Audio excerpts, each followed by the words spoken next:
Welcome, ladies and gentlemen. Today we are at the Salung Hilek campus in Chiangmai Rajapuk University. My name is Dr.Worajit, or please call me short Ajahn Sai, and Ajahn Wasan. We're here today to show you how to fix amorphous solar cells, the solar cells that is broken or chipped or it's waste. How can we fix it to make it as good as new or close with high efficiency, over 90%. Hi, welcome back. Right now I want to show you a few of the solar cells that we're working with during the training here. And I would like to thank Bangkok Solar Company for donating these cells as the tool for our classes in maintenance and fixing the solar cells. First, let's look at the solar cells. The pattern that you see here, like strips, the black strip that you see here are the solar cells. The main purpose of it is to receive sunlight and then convert it to electricity. The cells are sandwiched with two plates of glass. And these glass, unlike the glass in our car windshield, it's not that strong. So one of the problems is that the glass can break, which caused the problem, as we can see right here, the break in glass here, here, here, and here. After the glass breakage, moisture or water can go in, and then it will destroy the cells, making it discoloration, and as we can see from over here. But from the back plate glass is only for support. So if the back there's breaking in the back like this, the water wouldn't go in. So that's why we don't see discoloration like this one in the back here. Hi, next is we want to explain in an easy term of how the solar cells work. This is the back of the solar cells. As we can see from the different strip, think of each strip like this as like a battery, like a AA battery. And it's all connected in series, like this. So this is, So the batteries are connected in series. This side is the anode, while this side is the cathode. So the electricity will transfer from the anode to the cathode, like here. So based on this series or understanding how it works, when we look at the problem from this side, we see that if there is breakage and the cells destroy here or here, when the electricity travel, it has no place to go. That's why it could not finish connecting the circuit from anode to cathode, and the electricity come out of the terminal here. Okay. Based on this, as we can see here, each part of the solar cells that is damaged still can produce electricity. If we cut it up into small pieces like this can still produce electricity. Therefore, when we look at the whole, the part that is damaged, here, here, here, and here, it's like less than 10%. If we can connect all the terminals together, all the pieces together, and bypass the damaged part, we can recover about over 80% of the electricity generation that we can get out of this solar cells. And if we do it properly, it can last for over 10 years. The main problem in solar cells, there are three main problems. The first one is the disconnection between the anode terminal. Sometimes it might break, the terminal might break here, or the anode and the cathode terminal. The second problem, since I've explained before that the glass might break and then the moisture will destroy the cells inside. So the way we fix it is that we have to connect the good part to each other and bypass the destroyed part. And the last problem usually comes from the terminal right here. Usually, in order to connect the solar cell's terminal to the electricity cable, they use the soldering method. With the soldering flux, those kind of chemical, due to usually provide corrosion on the terminal for over 5 after 5 years of usage. So we use a new technique in connecting the terminal to the cable without bypassing the use of the soldering technique. And we will show you how we do that in the next segment. Right now, we want to show you the comparison between the cells that was fixed and the new cell. From what we can see here, right now it's about 4:15 on May 28, 2011. At the same time, let's look at the cells that's just fixed. We get over here is 0.9 amp, 0.9 ampere. As you can see here, okay, so the average is about 0.89 or 0.9 ampere. Now, let's see what about the new cells. What's the value of the new cells of the current that's coming?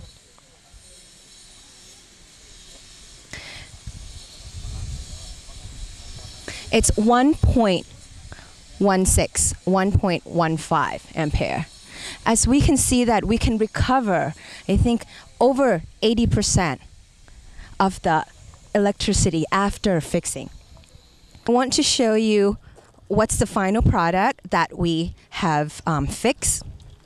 Here we have reconnect the bridge between the damaged part, change the new terminal, and fix on the side here the terminal anode over there.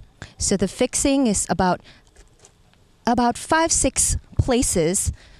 Just fixing this much, we can recover 80 to 90% of the electricity. And from this, we can use it, I think, is over 10 years. Thank you. Welcome back again. Right now, we are with Ajahn Prisadi. He's an expert on fixing solar cells with the problems that we explained earlier. So the equipment that is used to fixing the solar cells, we can find it around the house.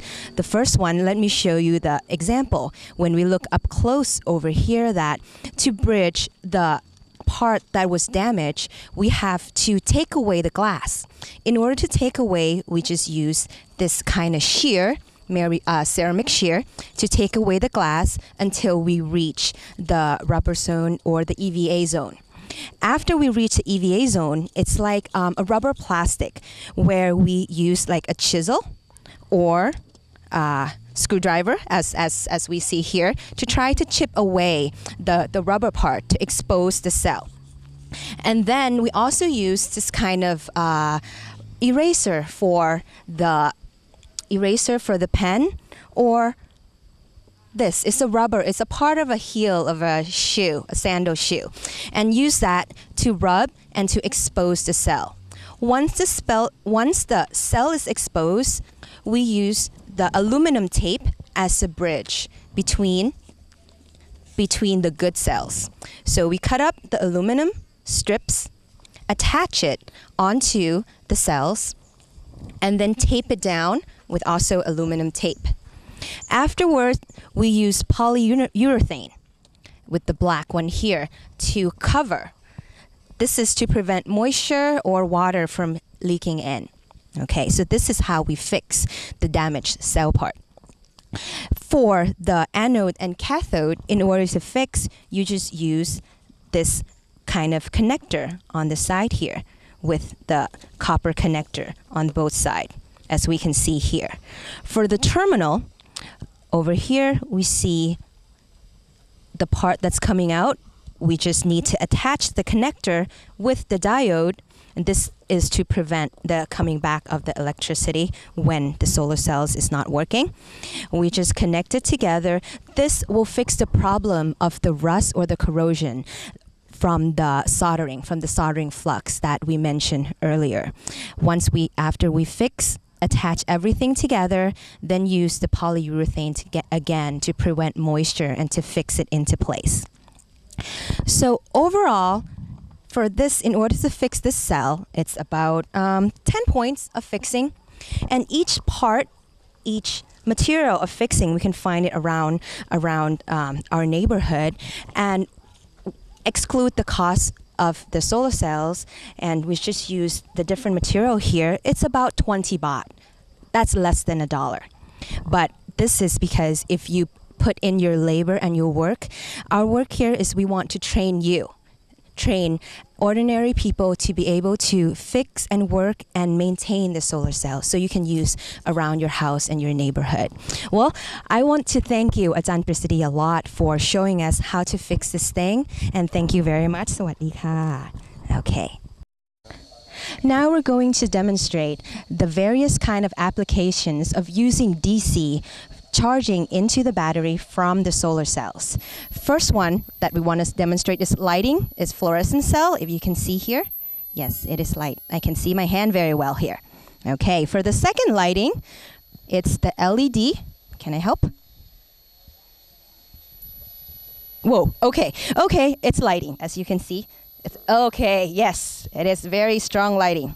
Okay, so next, what's the next set we want to look at? Okay, we are looking at the fan right now. So we're just connecting to the batteries. Okay, let's turn it on. Nice and cool on a hot summer day. All right, okay, now we got 3 of them. One more that we want to demonstrate is the battery charging for a cell phone. This is a very innovative applications because what we're using, it's a lighter charger, like in a typical car. We usually use this to light the cigarettes or charge the battery in the car. But now we want to apply with the battery here to charge the cell phone. If you look closely, you see that it is charging. And I can make a call out of it. Maybe I'll call my mom. Okay, yes, you can just press and then it's charging already. Thank you very much. The last application that we show was for the DC equipment. But now we want to show what if the equipment that we're using is AC, 220 volt AC. How should we do that? So the way it works is that we connect the battery with the UPS, the one that we can find when we use our computer system. This UPS is an old UPS where the battery doesn't work. So we just connect our battery to the UPS and then we can use in the compact fluorescent, as you can see here the light, very bright, or use as a cell phone charger again from a typical cell phone charger that we use in our home. And this is another application. Or we can just connect this UPS, connect the computer to this UPS, and we can just use our computer in a normal 220 AC applications. Thank you. One more very important applications that I would like to demonstrate is that for using in the agriculture, such as pumping water to water your plants or the rice field, maybe you can use this. This is a marine submersible pump of a 24 volt. We can use this to pump water. Can you please help me? Okay, and if we connect it together, just hold on one moment, please. Just connect here and focus there. You can see that's a lot of water is pumped. The connection, you can see a lot of water is coming out. You can connect it to your sprinkler system or your rice field or your vegetable patties. That's one application. For the second application is that for a normal windshield wiper, there's a pump that's for your windshield wiper. You can just use this as your sprinkler system. And we can try this one out. Can you please connect it together? Okay. This is very strong. Don't point it toward me. Okay. See how far using the sprinkler, the pump for the sprinkler system in your windshield wiper can do. It can go very far. So this can be used to water the plant in your lawn or anything or using around the house. Okay, thank you very much. Welcome back. Right now, I want to explain to you about what kind of equipment can be used for DC electricity. So nowadays, there's so many equipment that can use, there's so many electrical equipment such as TV, video, satellite system, the charger for video, lighting, and notebook, even electric drill. So all of this nowadays, they use switching system instead of the older system, which is transformer. So all these equipment that I've shown you, they can use for the system of DC.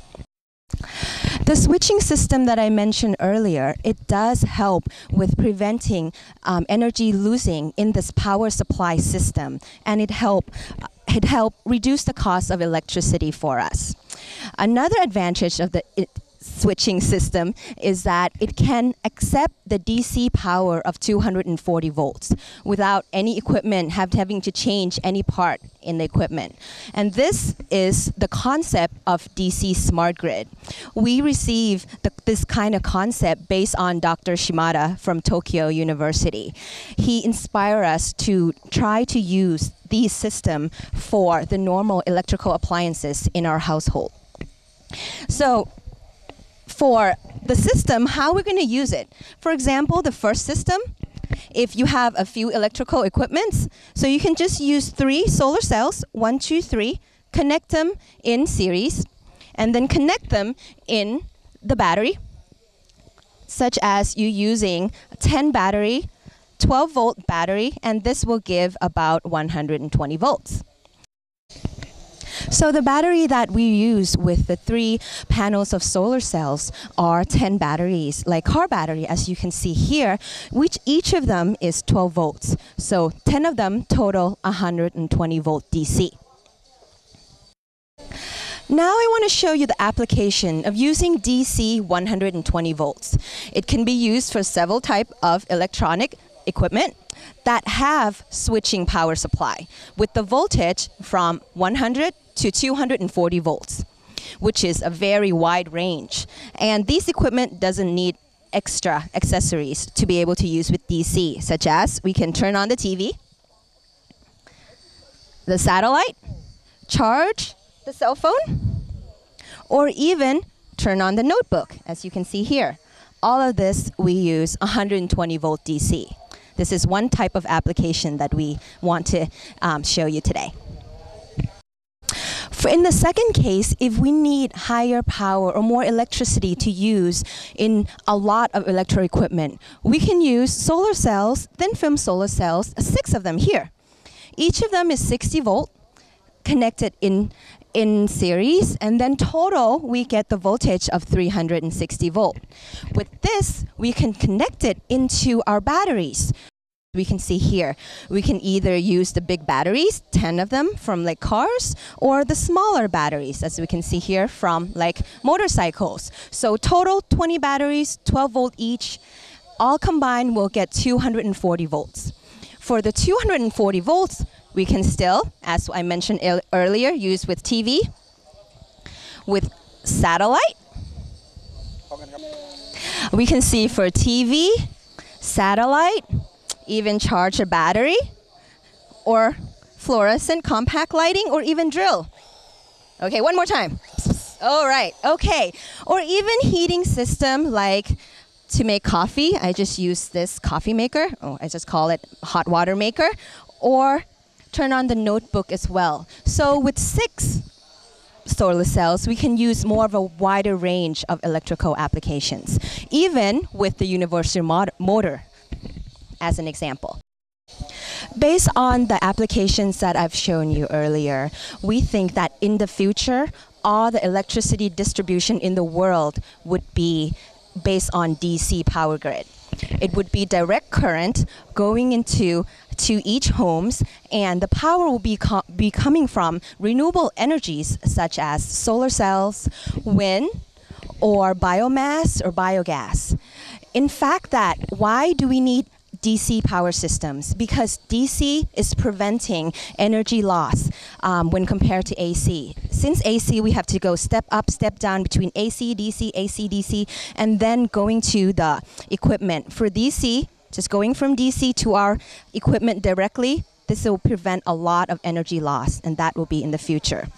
So ADI-SET is Asian Development Institute for Community, Economy and Technology from Chiangmai Rajapuk University in Thailand. We're setting up the DC power grid system in our Chiang Mai World Green City. It will be the first system in all over of Thailand for all the community of using completely DC system. And this will be a learning center and a training center for all community in Thailand and in Asia.